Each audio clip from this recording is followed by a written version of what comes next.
sa Mateo 6, versikulo 14 hangtod sa 15. Kay kun inyong pasayloon ang nakasala kaninyo, pasayloon usab kamo sa inyong amahan nga tuwa sa langit.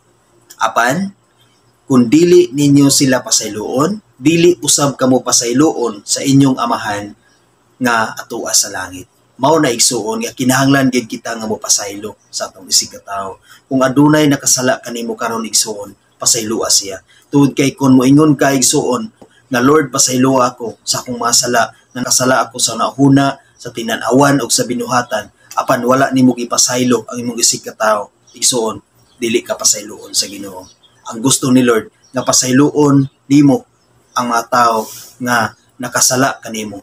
Usa dawaton sa Ginoo ang pasaylo nga imong gikinahanglan. Usa dawaton sa Ginoo ang pasaylo nga imong gipangayo kaniya.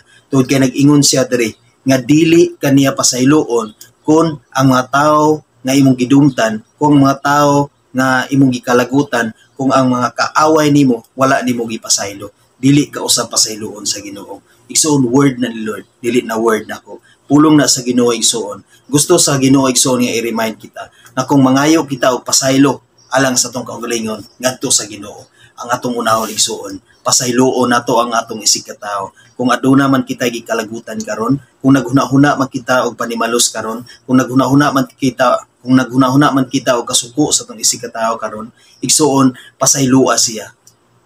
Igsuon imo ka nang mabuhat pinaagi sa tabang sa Ginoo. Salig ug ampo sa Ginoo. Tungod kay ang Ginoo mao gay mo tabang kanimo. Walay imposible sa Ginoo igsuon. Tungod kay powerful ang Ginoo. Mao gayud kanay mulig-on kanimo igsuon.